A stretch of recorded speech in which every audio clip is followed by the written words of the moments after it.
Olá, meu nome é Gilberto da Silva Francisco, sou professor de História Antiga do Departamento de História da Escola de Filosofia, Letras e Ciências Humanas da Universidade Federal de São Paulo e sou editor da revista Heródoto. É uma revista que tem como escopo temático o mundo clássico e suas conexões afroasiáticas.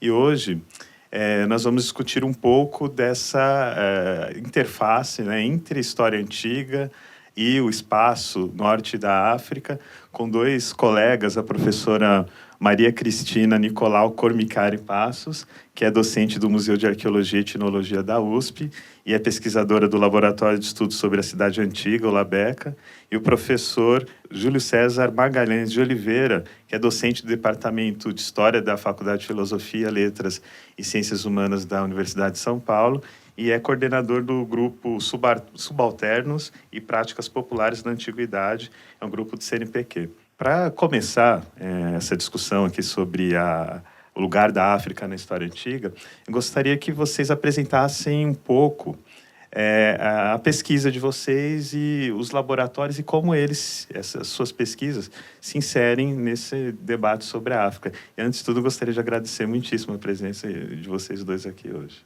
Bom, então, na verdade, as pesquisas com relação ao norte da África são em dois movimentos. Então, eu tenho um primeiro movimento dentro do MAI, porque além de ser professora hoje, né, eu sou professora ali no Museu de Arqueologia, mas eu fui aluna ali também. Então, desenvolvi meu doutorado no MAI, no Museu de Arqueologia e Etnologia da USP. E ali eu trabalhei com moedas, com a numismática africana, né, norte-africana. Trabalhei especificamente no mestrado e no doutorado, né? Ou seja, a minha entrada no mundo da pesquisa e no mundo do norte-africano foi, então, a partir do estudo das moedas e foi primeiro estudando a circulação das moedas cartaginesas e depois estudando as moedas dos reinos Númida e Mouro, do norte da África, né? Então, os reinos indígenas autóctones norte-africanos. Esse foi um primeiro movimento e justamente o estudo das moedas me levou e o estudo da circulação das cunhagens pela bacia do Mediterrâneo me levou a me interessar muito sobre o estudo do espaço. Então, estudar a ocupação dessas sociedades no espaço. E foi algo que foi ocorrendo em paralelo à formação justamente do LABECA, né, que é um laboratório, o título dele, Laboratório de Estudos sobre a Cidade Antiga, na verdade é um termo que se aplica ao estudo do espaço. Então, a intenção do laboratório é entender, tentar avançar, nós procuramos avançar no entendimento das sociedades antigas a partir da disposição delas no espaço. Então, obviamente, é um laboratório de arqueologia, né? Então, estuda as cidades, a urbanização, toda a ocupação do meio ambiente, na verdade, dependendo, né, do grupo humano, vai ter um tipo de ocupação desse espaço diferenciado, não só no formato da cidade. E aí eu fiquei meio, né, a minha parte é um laboratório bastante voltado para a sociedade grega, mas a minha parte é justamente esse meu campo onde eu havia me iniciado. Então, o norte da África, o Mediterrâneo Ocidental, a partir dos fenícios e os povos indígenas, né? Então, são esses dois desenvolvimentos. Primeiro, a partir das cunhagens, das moedas, e depois estudando a disposição espacial dos grupos humanos no norte da África para tentar apreender dados a mais sobre a própria organização da sociedade. Bom, meu interesse pelo norte da África, ele remonta à minha iniciação científica, né? Eu comecei a estudar na Universidade de Campinas a pobreza a partir da obra de Santo Agostinho. Bom, Santo Agostinho é um africano e viveu a maior parte do tempo no norte da África. Então, meu interesse por estudar essa sociedade é a sociedade do norte da África no século IV, no século V. Esse é o projeto de iniciação científica.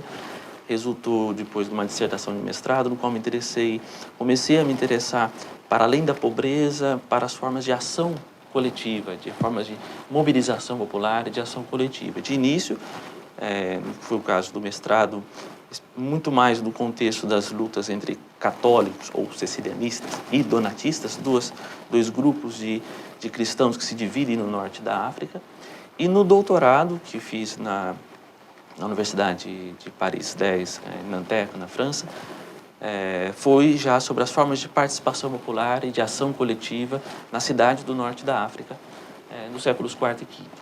Aí, nesse contexto, eu fui além de Agostinho, embora ainda continuasse sendo a principal fonte, mas também integrando um pouco da arqueologia do norte da África, uma vez que me interessava em pensar as formas de ação coletiva, de mobilização, elas resultam de práticas do cotidiano, de sociabilidade, de relações que estabelecem as pessoas comuns no dia a dia. E para isso foi importante entender em que contexto as pessoas vivem, especialmente os bairros artesanais, os lugares de sociabilidade, nas cidades do norte da África. Então, um trabalho que lidou tanto com fontes textuais, que procurava sermões, cartas de Agostinho, documentos, processos que nós conhecemos para o norte da África no século IV e V, especialmente ligados a esse conflito entre cristãos, né, mas não só.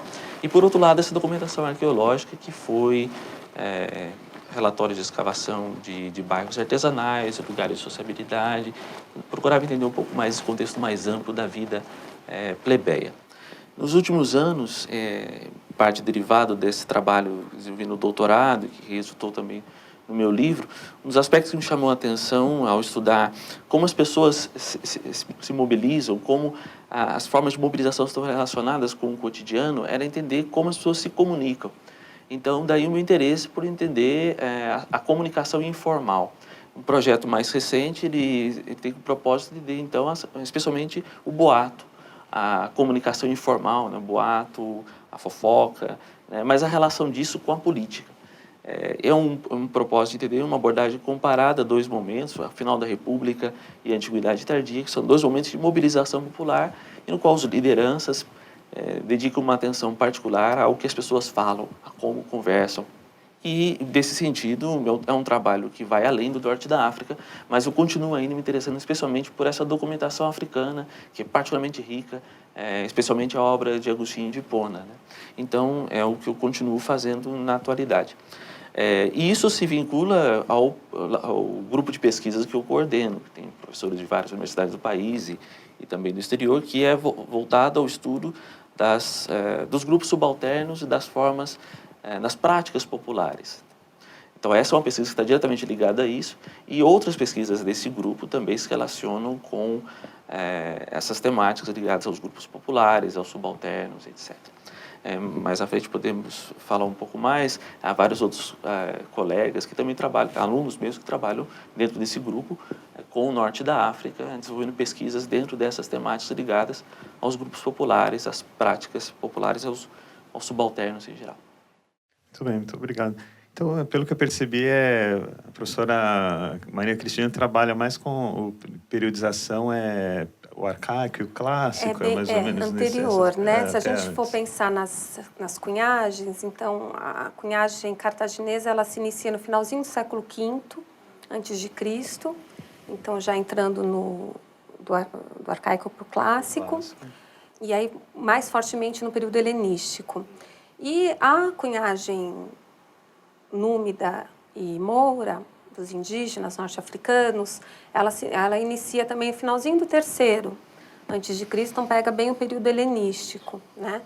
Mas é todo um fruto de contato. Então, assim, um campo de estudo muito forte, meu pessoal, e né, que se espalha para os meus alunos, e muito fortemente também é o terceiro projeto, agora que a gente tem guia, né, no Labeca, né? O Labeca ele foi formado a partir de 2 grandes projetos temáticos da FAPESP, sempre estudando. Primeiro a gente começou estudando o núcleo urbano mais preciso, os centros das cidades antigas, né, do período arcaico até o helenístico. E no segundo projeto temático expandimos essa pesquisa para as áreas rurais, entre aspas, né? Porque tem todo um conceito de não independência dessas áreas na antiguidade, né? Um entrelaçamento muito forte. Isso se aplica, no meu entender, ao mundo antigo como um todo. Então, mas expandimos os estudos de caso, né, as discussões teóricas, nesse segundo projeto temático, e agora, nesse terceiro projeto, que não é temático, um projeto de pesquisa. A gente, né, o Labeca já tem mais de 10 anos, então é um laboratório que está bastante já consolidado, com equipamento, né, muitos alunos e pesquisadores já passaram ali pelas nossas portas, né, com muito orgulho que eu falo isso. Então, a gente agora não, né, são passos que vão se sobrepondo, na verdade. A coisa não é assim fechadinha em janelinhas, mas né, estamos prestando, assim, nos dedicando com mais cuidado na questão do contato. Isso é uma questão, então, para a professora Maria Cristina e o professor Júlio. Considerando que vocês já falaram do laboratório, interesse da pesquisa específico, queria saber um pouco da formação nesses laboratórios e a formação que vocês vêm, as orientações que vocês vêm fazendo. Existem alunos que são interessados por esse tema do Norte da África, integração com o Mediterrâneo? Especificamente com o Norte da África, quem trabalha sou eu. Mas como eu trabalhei, então, como, né, eu coloquei no meu doutorado, e na verdade no meu pós-doutorado, eu trabalhei com esses grupos indígenas.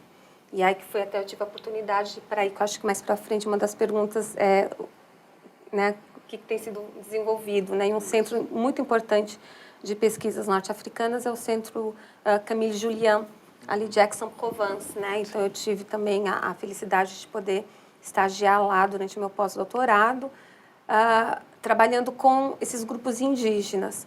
Só que depois eu voltei um pouco para a minha primeira raiz, né, do mestrado, com relação aos púnicos, aos fenícios, nesse ocidente do Mediterrâneo. Então, nesse sentido, como o Júlio também colocou, né, acabou abrindo um pouco o leque e pegando o ocidente do Mediterrâneo. Então, aí eu tenho vários alunos, né, trabalhando com esse ocidente do Mediterrâneo, com os contatos, com a questão do contato e da disposição e organização das cidades. No Labeca, nossa, a gente estava fazendo a conta outro dia, são quase 100 alunos que já passaram. Casa dos 80, mas 100 é exagerado. Mas 80 e tantos, né? Entre mestrados, doutorados, pós-doutorados e iniciações científicas. E é sempre estudos de caso que aí, na verdade, pegam toda a bacia do Mediterrâneo. Né? Professor Júlio? Bom, no meu caso, primeiro que se refere ao grupo de pesquisa, o grupo de pesquisa, ao contrário do Labeca, é bastante novo, né? Enquanto atividades, nós estamos desenvolvendo há 2 anos. E ainda não tem a forma de um laboratório propriamente, é mais de um grupo de pesquisas, né? Mas, enquanto experiência de orientação, eu posso dizer, eu tenho, sim, vários alunos que se interessam pelo Norte da África, especialmente da Antiguidade Tardia, que é a área que me interessa, né? Mas eu tenho alunos que trabalham desde a iniciação científica até o doutorado, que têm interesse tanto pela cidade do Norte da África, as transformações urbanas pela qual passa essa cidade do século IV ao século VIII, até numa longa duração, né, esse período que nós chamamos de Antiguidade Tardia, transformações tanto na paisagem urbana, nas percepções sensoriais. Tem um aluno de doutorado que trabalha sobre as percepções sensoriais, como isso se transforma ao longo desses séculos na paisagem urbana, como isso afeta os sentidos, até outros. Um aluno de doutorado também trabalha com os conflitos religiosos aos quais eu me referi, pensando no processo de demonização dos adversários, que é particularmente importante nesse conflito no Norte da África, porque são 2 igrejas muito bem implantadas, com centenas de bispos em todas as cidades africanas e muito presentes e de igual peso. Então, é um processo de disputa e que envolve esse processo de demonização do adversário. Até mesmo para a África Vândala, um aluno também de doutorado desenvolve um projeto de pesquisa sobre o exílio, os exilados no norte, no contexto dessas disputas agora entre arianos e católicos no contexto da África Vândala. E que também, de certo modo, toca na questão dos contatos com o Mediterrâneo, porque o exílio, por si só, implica esse deslocamento para outros lugares e os contatos que ainda permanecem entre diferentes regiões do Mediterrâneo com o norte da África. Então, a impressão que eu tenho é que há sim um interesse pelo norte da África, por diversas razões, entre elas, uma das questões é, de fato, a possibilidade de, tanto no que se refere à arqueologia, de estudar uma evolução urbana ao longo de muito tempo, né? Uma riqueza arqueológica na região, quanto também pelas fontes textuais, que são particularmente ricas, pelo menos para esse período que eu estudo, né? Que me interessa, que é o da Antiguidade Tardia. Muito bem, então, ainda pensando nessa dinâmica da pesquisa e já pensando também nos recortes aí nas narrativas sobre esse mundo clássico, queria que vocês falassem um pouco das especificidades do estudo desse lugar, né, norte da África, na história antiga, se é diferente estudar o norte da África no campo da história antiga, e pensar também algumas dinâmicas históricas específicas desses lugares.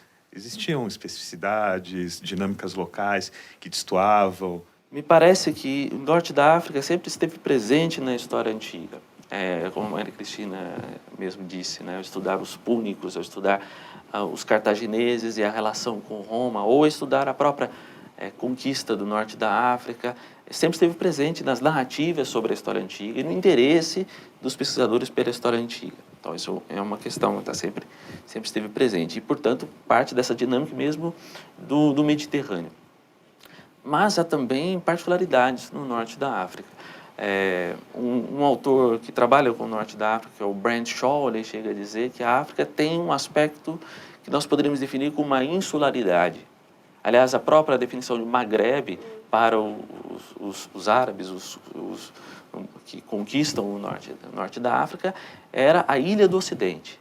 E, de certo modo, ele tem uma insularidade que é dada por essas fronteiras do deserto, do mar, né, que torna fisicamente distinto. Estamos falando aqui do norte da África, excluindo aí o Egito, nesse sentido do Maghreb, né, que vai desde o deserto oriental do Egito até o Atlântico e no Mediterrâneo até o início do Saara.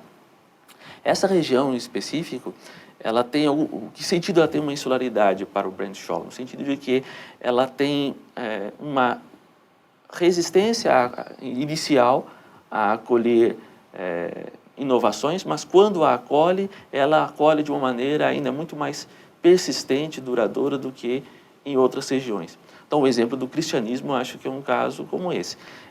A presença do cristianismo ela não é tão recente como na Itália, né? Nós conhecemos a partir do século II, do final do século II. No entanto, o cristianismo africano se implanta de uma tal maneira, tem uma presença tão grande, que mesmo o campo no norte da África, há uma presença importante do cristianismo no século IV, no século V. Há uma multiplicação de igrejas no século IV, no século V, muito mais precoce do que, por exemplo, na Península Ibérica, na Gália e outras regiões da Europa. E esse cristianismo latino vai ter uma importância crucial na formação do cristianismo africano, na formação do cristianismo latino. Mas podemos pensar em outras dinâmicas ainda ao longo de toda a história do Maghreb. Então, acho que essa é uma das características que talvez nós possamos pensar de particularidade do que é esse norte da África.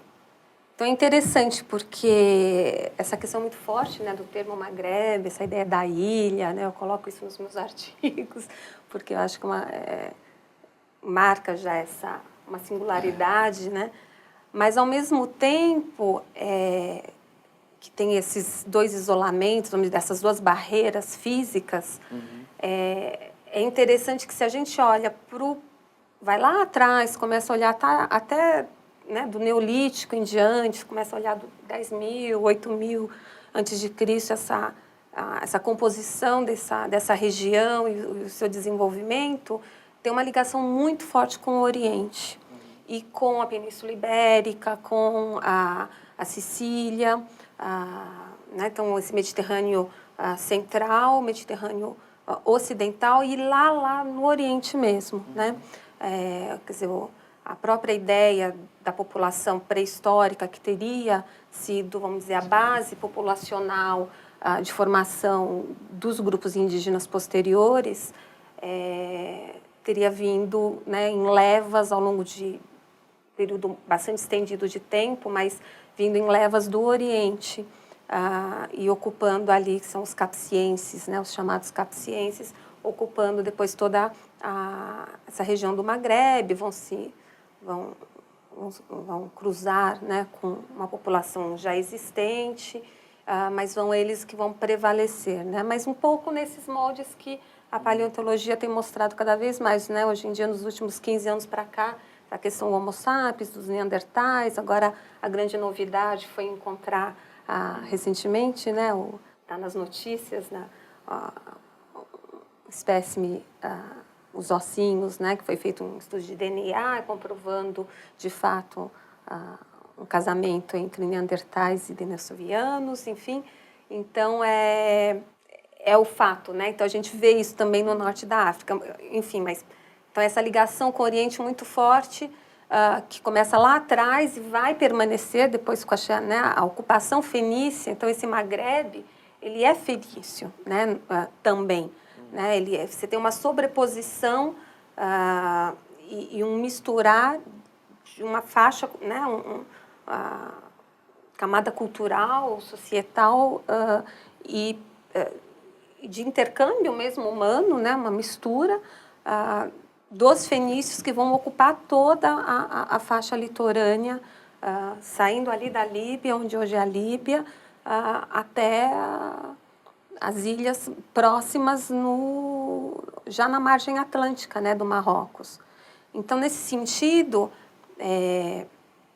que eu quero, né, colocar, para pensar na história antiga, o problema é quando a formação da história antiga, no nosso mundo ocidental, da própria arqueologia clássica, chamada arqueologia clássica, ela, né, prevalecia os estudos gregos e os estudos romanos. Né? Então, você tem os interesses com os outros povos eram interesses marginais. Né? Esses povos eram colocados como marginais e o interesse sobre eles ocorria de uma maneira um tanto marginal. Então, o norte da África, para os períodos que eu estudo mais, então, os períodos mais recuados e mesmo até o helenístico, ele sofreu duplamente com essa marginalização. Né? Então, pelo fato dos próprios povos que ocuparam, que compuseram o tecido social e popular mesmo, da população, tecido humano, né, dessa região, até o período romano, ser marginal, vamos dizer assim, né? Então, esses fenícios se compondo com os habitantes indígenas, essa marginalidade da história antiga, né, que estava mais interessada em gregos e romanos, e o fato de ser o norte da África, então, ser um local que, a partir do século VIII, né, vai ser islamizado, vai sofrer, vai se destacar do resto da Europa. Né? E aí, depois, no começo do século XX, a gente vai ter, do século XIX para o XX, a gente vai ter uma reocupação europeia, colonial, né, dessa região, mas ela sempre marginalizada, quer dizer, dali do século VIII, IX, até o século XIX, ela, né, estava bem à margem do que acontecia no resto da Europa. Do 19 para o 20, você tem essa ação violenta sobre esses países, europeia, tem a gente pode, né, mas talvez mais para frente a gente entre nesse assunto, mas e com a saída deles, com a expulsão deles, né, foram 3 grandes movimentos de emancipação, 4, na verdade, né, da Líbia, da Tunísia, da Argélia, do Marrocos. Essa marginalização, né, ela está sempre presente, assim, fisicamente, também em relação à academia europeia, né, aos centros de pesquisa europeus.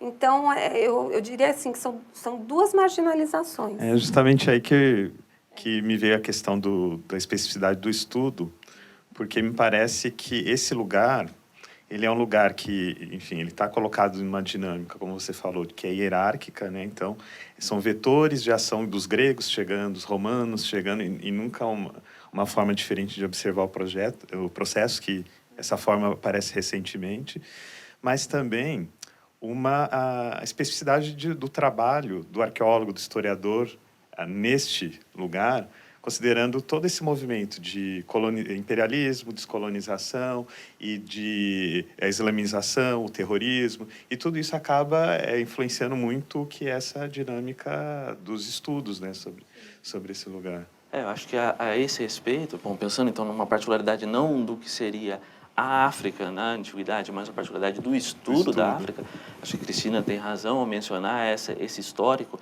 Eu diria que, em primeiro lugar, o interesse pelo estudo dessa região, ela surge da parte dos europeus, em primeiro lugar, e que num contexto de conquista dessa região. Então, no interesse de apropriar-se dessa história como parte de uma história europeia. Então, os primeiros, os franceses, no caso da Argélia, e depois até os italianos, no caso da Líbia, já no início do século XX, eles têm uma proposta mesmo de se apropriar desse passado e ver, inclusive, os monumentos como títulos de propriedade dos franceses ou italianos. Massimiliano Munzi é um historiador que procura fazer a história da pesquisa, né? No caso da Líbia, ele tem um dos livros que se chama L'Epica del Ritorno, e a capa dele é muito significativa. Ele representa um marinheiro italiano que desembarca numa praia onde tem um esqueleto de um soldado romano. E ele pega a espada e a legenda diz: a Itália levanta a espada da antiga Roma. Então era um interesse pelo norte da África como parte de um projeto, e era visto, sim, de uma maneira passiva. Como é que se via nesse contexto os habitantes do norte da África? Ou como perpétuos rebeldes, ou como receptores passivos de uma cultura que vem de fora. Há uma resistência a isso no segundo pós-guerra, e com a independência dessa região, que foi uma tentativa de afirmação da característica específica dessas populações. E, portanto, de oposição a uma visão desse efeito de alguém que vem de fora, né? Especialmente no contexto da história romana, da romanização, afirmando, ao contrário, a resistência cultural, não só militar, mas também cultural desses povos à conquista romana. Mas é uma inversão aí dos polos, porque você continua opondo de um lado os romanos, de outros os nativos, e em vez de dizer que eles são passivos e aceitam tudo, eles resistem. Me parece que só mais recentemente há uma tentativa de ir além dessas polaridades, né, e pensar a partir das dinâmicas próprias do norte da África, o modo como essas populações podem se recriar também num contexto diverso, né? Antes e depois da conquista. Me parece também importante ressaltar, bom, falei do aspecto de o que seria característico do norte da África, mas também lembrar que, ao contrário da imagem projetada, inclusive por essa primeira pesquisa, lá no contexto da colonização, que dizia a África está separada do norte, do restante da Europa, já por conta da islamização, então isso projetar ao passado uma separação.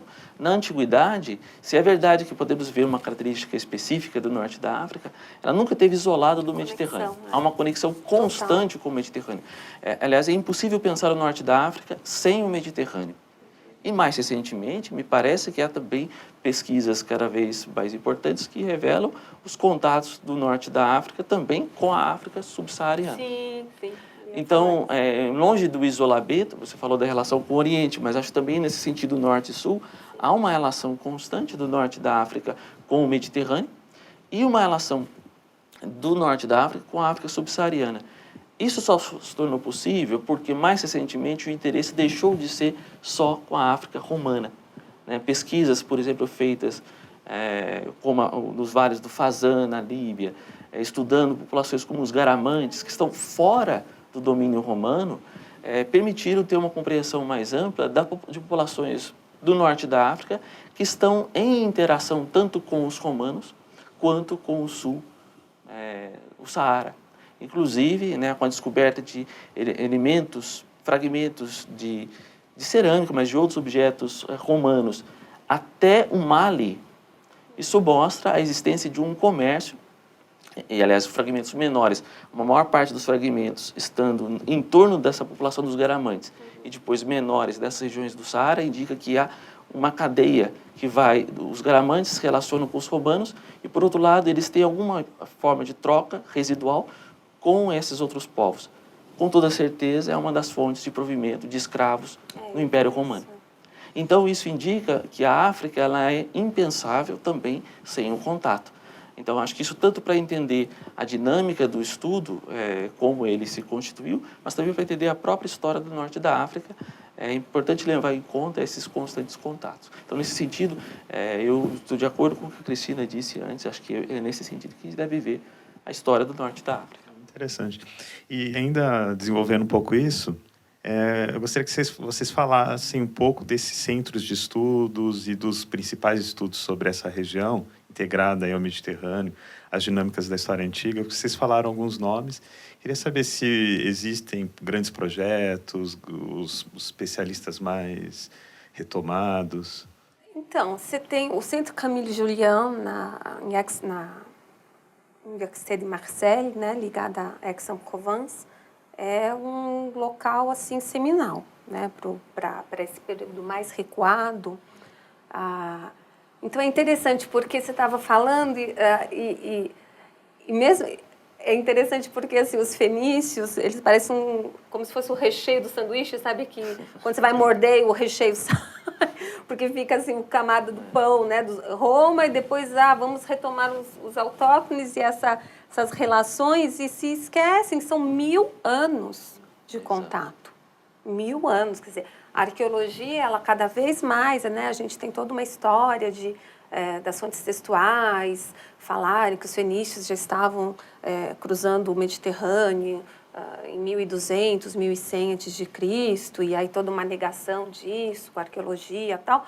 Mas nas últimas décadas, assim, a arqueologia está cada vez mais se aproximando, na verdade, as cronologias dos primeiros assentamentos, das primeiras colônias fenícias nesse Mediterrâneo ocidental e norte-africano, né? As datações para Cartago hoje já chegaram tranquilamente no século IX, que bateria com a informação da fonte textual de fundação de Cartago, e para o Ocidente também está se aproximando. Então, a gente pode tranquilamente falar em torno de 800, 900 anos de contato, de presença, de mistura, né, de populacional e cultural oriental, fenícia, com essas populações indígenas, quando da chegada dos romanos, né? Os romanos vão, de fato, entrar...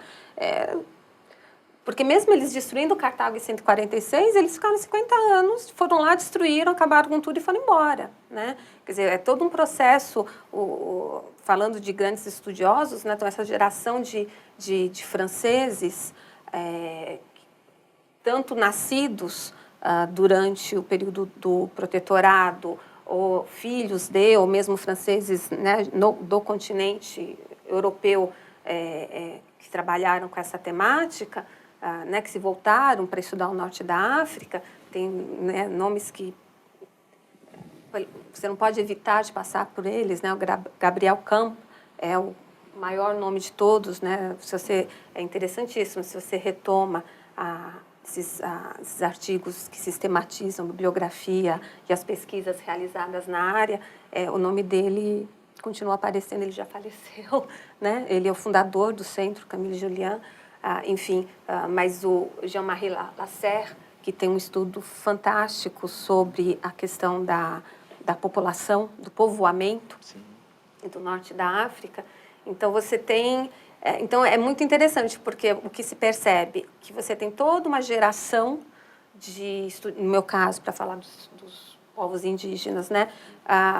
De franceses, uma geração francesa, muito... situada no sul da França, e depois em Paris, onde tem importantes centros de estudos berberes. E aí você tem estudos sobre Roma, né? Claro, eles são muito mais amplos, aí incluem o Mattingly, né? Shaw, Whittaker, né? Nomes importantes de universidades da Inglaterra, e nos Estados Unidos, né? Stanford é muito ativa e tal, mas... E aí você tem toda a camada fenícia e cartaginesa, isso é uma crítica, né? Quer dizer, até os próprios estudiosos de fenícios e cartagineses fazem a parte, né? à parte. Quer dizer, então eu passei o meu mestrado inteiro, eu estudei circulação monetária cartaginesa. Então, você imagina, uma pessoa em formação, né? Quando para eu entrar no doutorado na parte dos indígenas, foi todo um aprendizado novo, porque a minha bibliografia, muito fortemente italiana, né? A escola italiana que trabalha com os fenícios e com os púnicos é extremamente forte, Sabatino Moscati, Bartolone, né? São nomes seminais, né? O Instituto para Estudo da Civilização Fenício e Púnica, que hoje está dentro de um instituto muito maior de estudos da civilização do Mediterrâneo, mas, né, que foi fundado pelo Moscati, é essencial para quem quer estudar. A Universidade de Bolonha, na Itália, muito ativa, mesmo La Sapienza, enfim, mas era uma coisa à parte, né? Então, eu tive que fazer todo um percurso e atrás desses franceses. E aí, nisso, eu queria lembrar que a nossa universidade, na Universidade de São Paulo, a biblioteca, tem uma coleção inteirinha sobre o norte da África, com todos esses primeiros, né, textos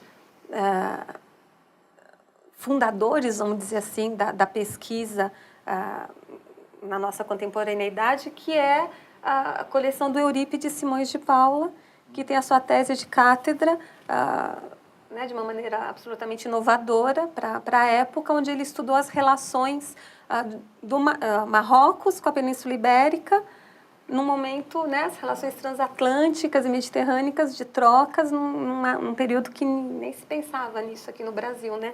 E ele deixou a sua biblioteca, né, doou para o departamento de História, e ela era eu lembro até hoje onde ela ficava, as estantes, que foi onde eu fui beber, né? Foi quando eu descobri que tinha, eu falei, então aqui eu me achei. E hoje em dia é muito mais fácil, né? Que os alunos fazem tudo pela internet, eles conseguem tudo. Mas então é interessante isso, né? Para resumir, você ainda, eu acho que para o mundo fenício púnico ainda falta, você percebe, né? Se a gente olha a lista, né? As comunicações, os trabalhos que são apresentados nos congressos de estudos fenício-púnicos, uma inserção cada vez maior de estudos dos indígenas. Mas, mesmo assim, ainda falta um relacionamento, entendeu? Uma visão mais integrada, né? Que, modéstia à parte, eu tentei fazer no meu pós-doutorado e tal, mas, de uma maneira geral, na academia, é interessante já, né, ter essa ligação que você mencionou, então, tentar entender a relação dos indígenas com o período romano, de não ser de subserviência, nem de, né, também de uma resistência, viu, né, uma absoluta. Coisa absoluta, mas é interessante isso. Júlio, você... Sim, gostaria de dizer, só para retomar a questão você disse a importância dos fenícios, é bom lembrar que quando nós falamos dos habitantes do norte da África, bom, essa influência vai persistir dos fenícios até a Antiguidade Tardia, né? Os camponeses em torno da paróquia de Agostinho falavam púnico. Falavam púnico. Não falavam líbico ou berbere, falavam púnico. Né? E ele tinha que mandar um padre que falasse a língua, porque eles não conheciam o latim. Então, essa influência, de fato, ela vai ser muito mais persistente, né? É realmente uma grande mistura ao longo dessa história. Bom, no que se refere à minha área de estudos, bom, primeiro, o Santo Camille de Julian também é importante para a Antiguidade Tardia. Muito. Isso devido já à influência do Paul Abel Février, que foi um arqueólogo importante que estudou o norte da África, especialmente na Antiguidade Tardia, já falecido há bastante tempo. Então, continua sendo um centro de referência para o norte da África. Vários estudiosos ali importantes, como Michel Bonifay, que trabalha com a cerâmica tardia, mas especialmente volta para o norte da África, né, o estudioso do norte da África. Na França, bom, eu não posso deixar de mencionar meu próprio orientador, o Claude Lepler, também já falecido, que foi um marco, o seu trabalho para repensar as cidades no norte da África na Antiguidade Tardia. Sua tese, publicada em 79, 81, Les Cités de l'Afrique Romaine au Bas Empire, as cidades da África Romana, no que na época se chamava de Baixo Império, hoje Império Tardio, foi fundamental para repensar as cidades para além da ideia de decadência. mais recentemente, também falecido, mas essa é uma perda precoce, Yves Moderan, da Universidade de Caen, que foi também orientando do Claude Lepeletier, tem um trabalho importantíssimo sobre o norte da África, somente sobre os mouros, no período após do século V e VI, né, os mouros e a África, né, são bem pouco estudados e era um trabalho importante. Mais recentemente, esses estudiosos que desaparecidos, né, o Paul Lefebvre, o Claude Lepeletier, o Yves Moderan, não deixaram a altura, digamos assim, não tem pesquisadores desse porte, mesmo na França atual. Mas tanto em Paris quanto em Aix-en-Provence, Marseille, são centros importantes. A Itália também tem, sim, estudos importantes. Você tem o Massimiliano Munz, que também é arqueólogo, mas há um colóquio que é realizado periodicamente na Universidade Sassari, l'Africa Romana, que publica coleções imensas que reúnem comunicações de vários lugares do mundo. Temos ela inteirinha lá na Biblioteca do Na Biblioteca do Maia. Quem quiser consultar. Importante consultar. Citar também estudiosos na Inglaterra, Estados Unidos, o David Matlin, sem dúvida, Bruce Hitchner, que são arqueólogos que importantes ali.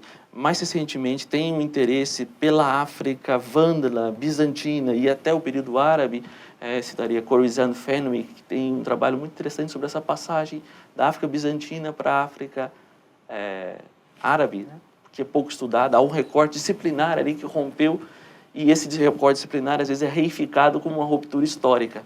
Simplesmente nós conhecemos pouco essa passagem. Então há trabalhos também nesse sentido. Mas eu não poderia deixar de dizer a importância dos próprios africanos. A Universidade de Tunis, o Instituto Nacional do Patrimônio de Tunis, tem vários pesquisadores importantes que se dedicam ao estudo no norte da África.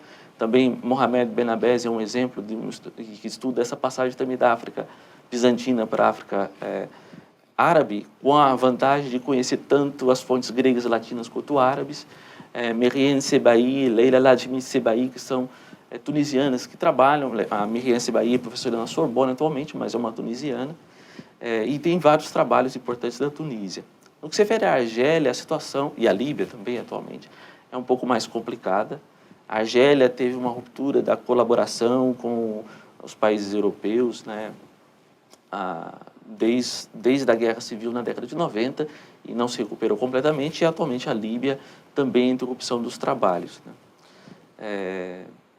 Sim, poderia citar mais uma arqueóloga importante, a Elizabeth Fentress, que vive em Roma e ligada à American Academy de Roma, que tem conduzido vários trabalhos de escavação no norte da África. Escavou em Volúbilis, escavou recentemente em Útica, o sítio da antiga Útica. Tem vários trabalhos importantes, inclusive com o David Matlin e o Bruce Hitchner tem feito vários trabalhos em vários dos sítios africanos do período romano, bizantino, vândalo bizantino.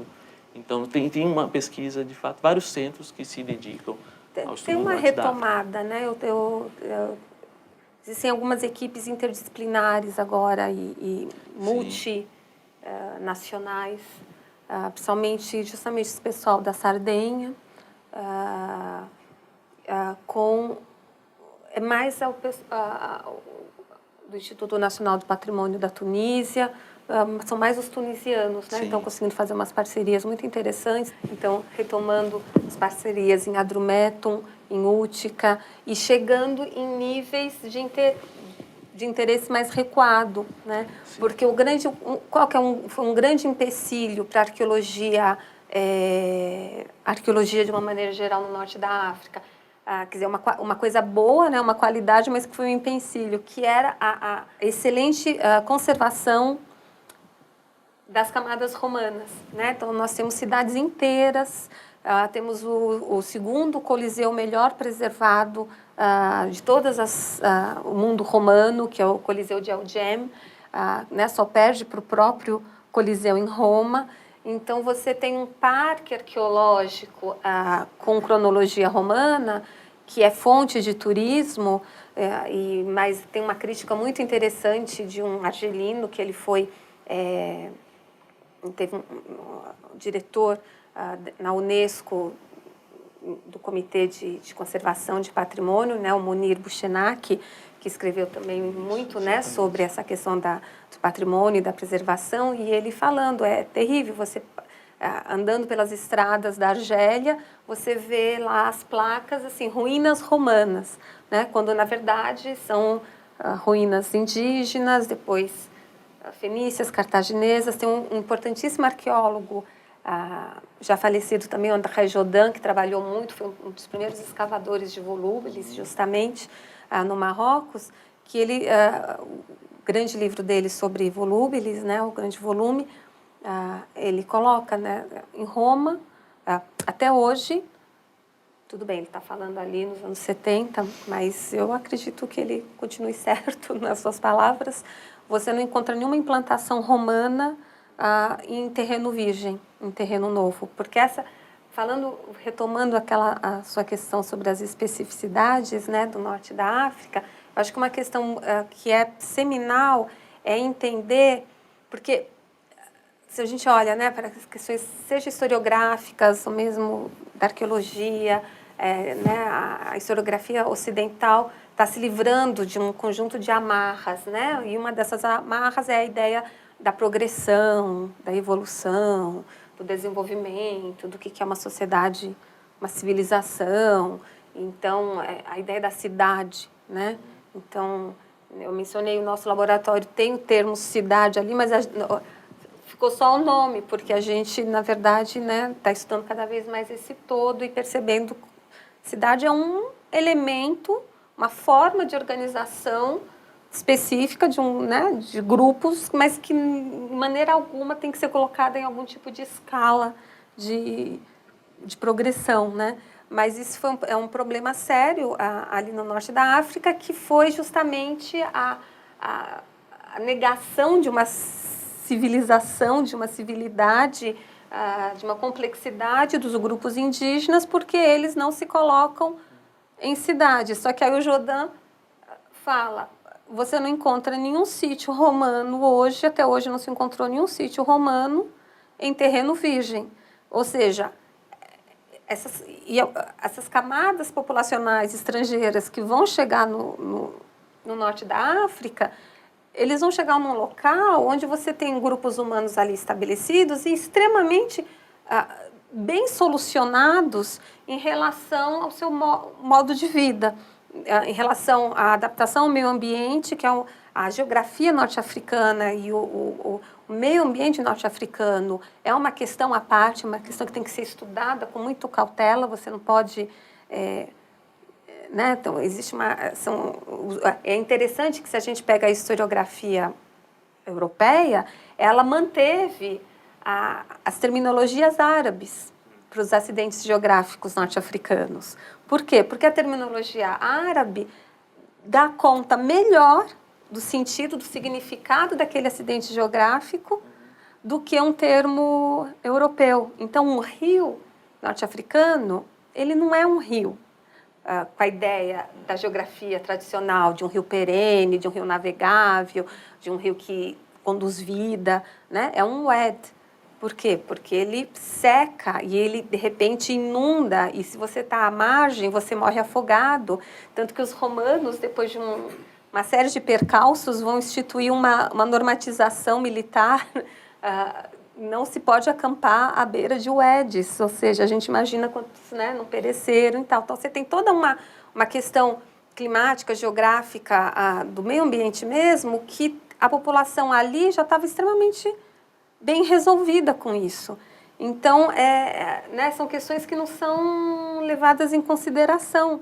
E aí, nessa procura por a cidade, deixa eu achar a civilização, deixa eu entender uma sociedade a partir dos moldes da organização dos gregos e dos romanos. Isso é uma falácia, isso é um local que não vai te levar, né, não vai te levar vai te levar a uma reprodução de estereótipos e não a estudar de fato aquela população. Se me permite só complementar, eu acho que é importante essa observação de como a cidade romana marcou os estudos do norte da África.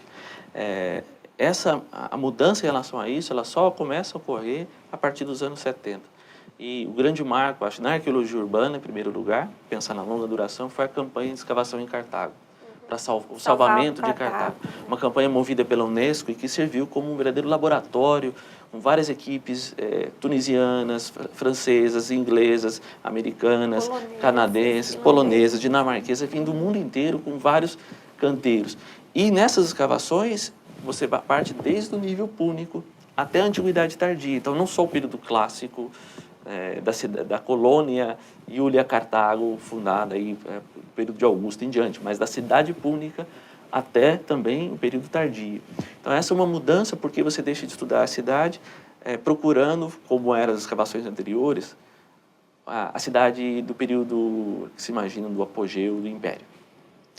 Mas há uma mudança também mais recente, que me parece ir na direção do que você disse, que é o interesse para além da cidade, que começa só nos anos 80, com as primeiras prospecções do campo, nos vales líbicos, por exemplo, né, que permitiu estudar, para além da cidade, a ocupação do campo. E acho que mais recentemente, esses estudos em torno dos garamantes no Fazan mostram o interesse que se expande, não só para além da cidade, para além também do campo ocupado pelos romanos, mas para além das fronteiras do Império. Então, embora haja ainda uma persistência e o interesse de produzir monumentos para o turista continue na arqueologia tunisiana, argelina, há interesse mesmo dos governos atuais de manter esses monumentos como atrativos para o turismo, mas acho que é uma pesquisa sempre colaborativa, com vários países envolvidos, de não só para além da cidade romana, vê-la na longa duração, a maior parte desses projetos recentes procuram ver numa longa duração, mas também para além da cidade, para o campo e para além das fronteiras do Império. É interessante, o Libyan Valley Survey, eu acho muito interessante porque é uma empreitada, às vezes a gente vê, né, como os interesses da academia, as pessoas fecham os olhos para as questões políticas, né? Porque ele foi, na verdade, ele foi encomendado pelo Muammar Gaddafi, junto à ONU, porque qual que era o interesse dele? Ele olhava para a faixa desértica da Líbia e via um conjunto de vestígios arquitetônicos, então demonstrando hoje que aquele local despovoado, na antiguidade, não era assim. Então, o interesse dele era entender o que tinha acontecido.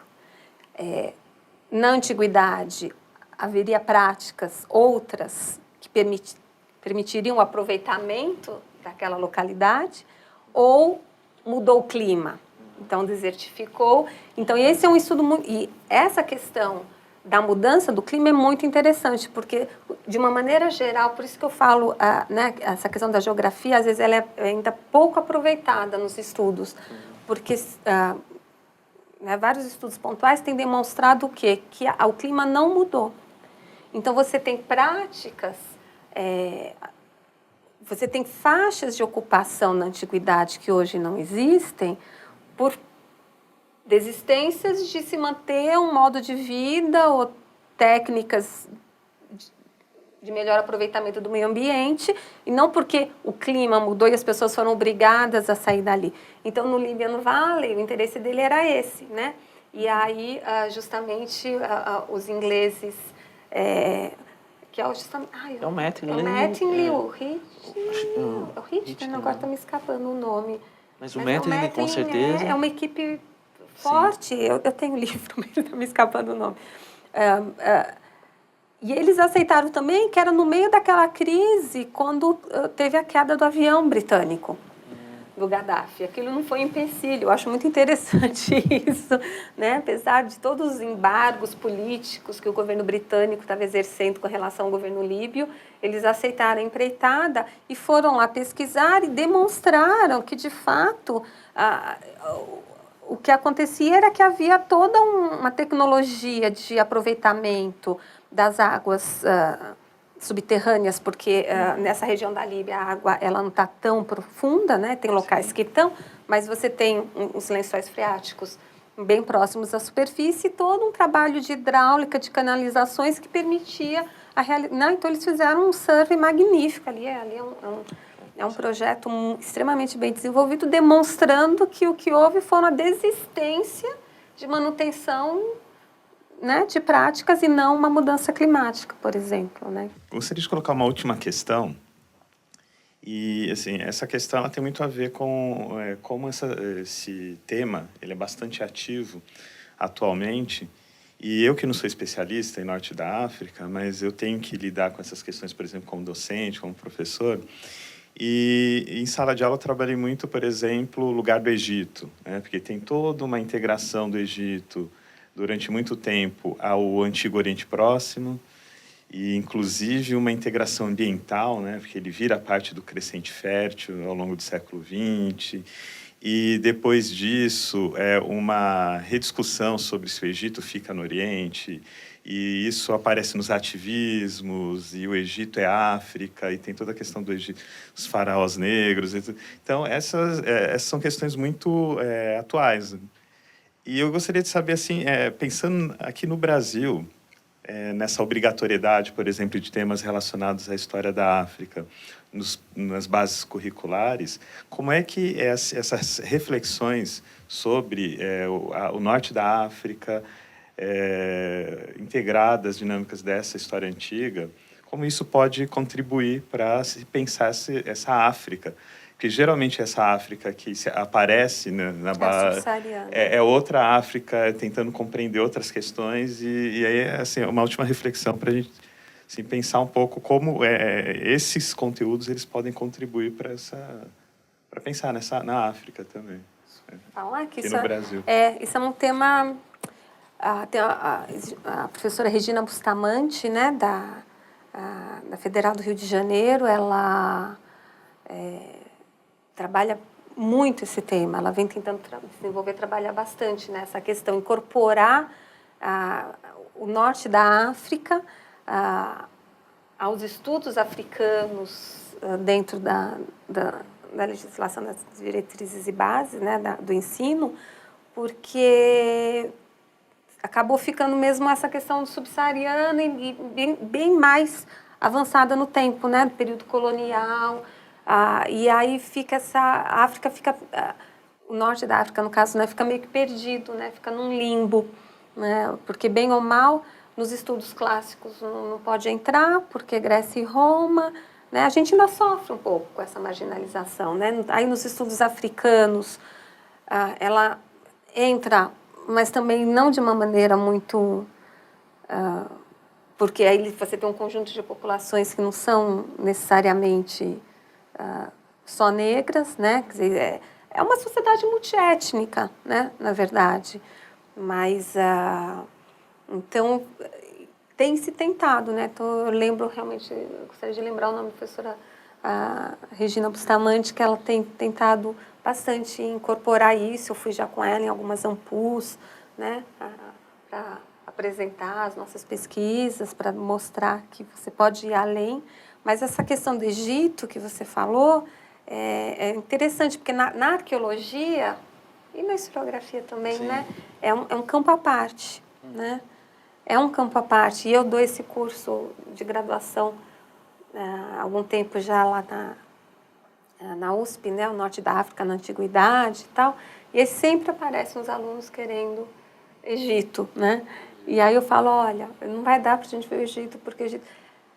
Sendo que, óbvio, eles estavam conectados, né? Seja os púnicos, os cartagineses, as populações indígenas, mas essas mais né, imediatamente, geograficamente, né, ao lado do Egito, mas mesmo depois o Aníbal, né, vai ter todo um conjunto de conexões com Ptolomeu. Você tem uma conexão forte. Tem. Mas sabe o que é interessante? Que, por exemplo, trabalhando isso com os alunos, eu peguei a introdução de um compêndio sobre o Antigo Oriente Próximo, e um dos pontos discutidos é o Egito faz parte. E ele discutindo, argumentando a ausência do Egito nas reflexões, das contribuições sobre o Antigo Oriente Próximo, mas é alguma coisa que realmente está sendo pensada, né? E aí você vê que o espaço ele muda. Bom, mas se você estuda a Fenícia, totalmente faz parte. Faz parte. Totalmente. Você tem ali desde 3.000, se já tem Biblos, já está formada em 3000 a.C. A gente ainda não pode falar de Fenícia nem fenícios, né? Vamos falar cananeus, semitas. As relações com o Egito são fortíssimas e assim vão permanecer. Eu acho que não tem... O Egito é essa conexão. Por onde que eles passaram? Eles estão passando né? Nessas idas e vindas. É claro que depois o processo se dá por navegação, porque passando ali o Egito você tem uns desertos, um dos desertos mais terríveis, né, do mundo, que é o deserto líbico. Mas não tem como. Eu acho assim... Não sei, Júlio, o que você acha assim, mas né, eu acho impossível não dizer que não faz parte, pode não fazer parte da historiografia sobre o tema. Sim, sim. Então, isso tem que ser incorporado, né? Porque é um pouco um resultado... Eu acho que um pouco depende das dinâmicas acadêmicas, muito mais do que das especializações, em parte derivadas desde o século XIX. Sim. É importante lembrar que a disciplina História, especialmente, mas também a Arqueologia e outras disciplinas, elas derivam, de certo modo, da filologia. Filologia é a primeira disciplina, como tal, se constitui na moderna universidade alemã, em primeiro lugar, quando se constitui um conhecimento a partir de ramos. E a partir da filologia é que surge a história antiga, por exemplo, como filologia clássica.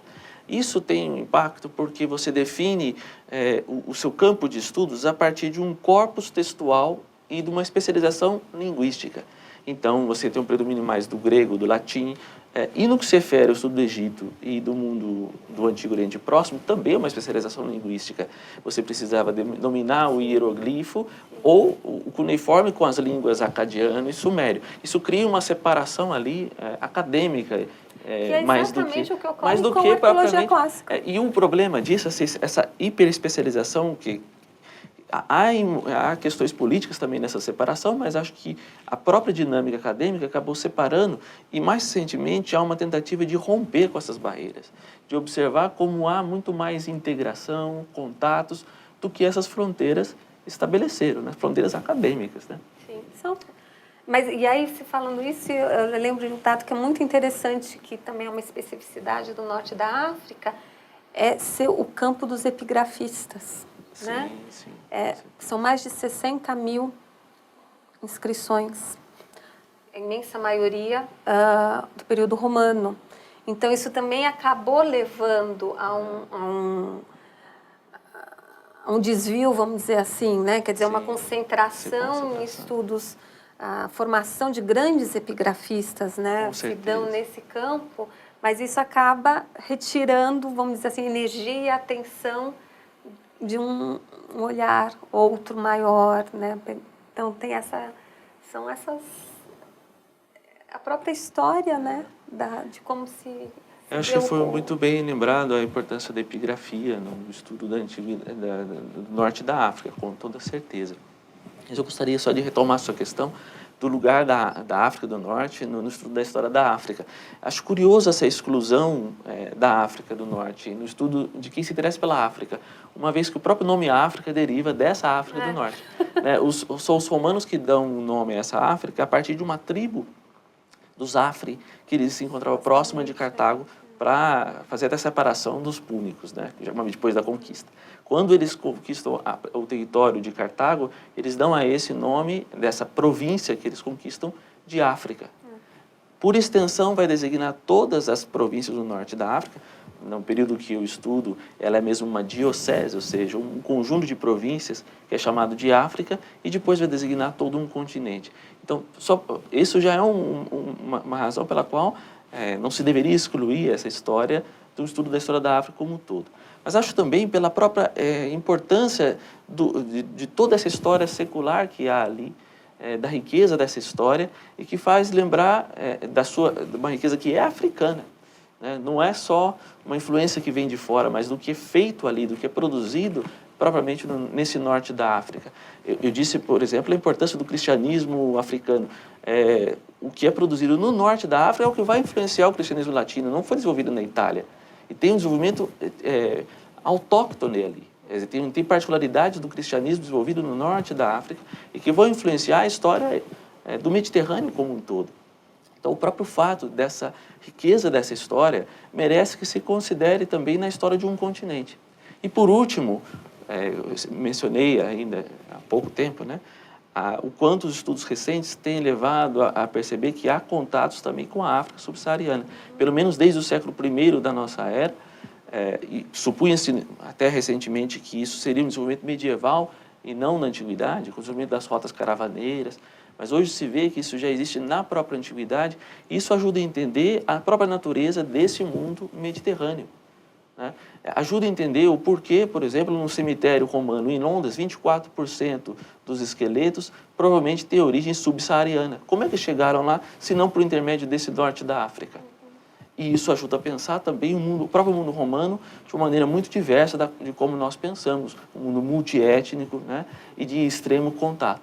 Nesse estudo, o norte da África é fundamental e ele está intimamente ligado com a história desse continente. Então, acho importante não só repensar o lugar da África no estudo da história antiga, dessas conexões da história antiga, mas também o estudo da África, do norte, no estudo mais amplo do próprio continente africano. Muito obrigado, professor Júlio César, professora Maria Cristina. E encerramos aqui.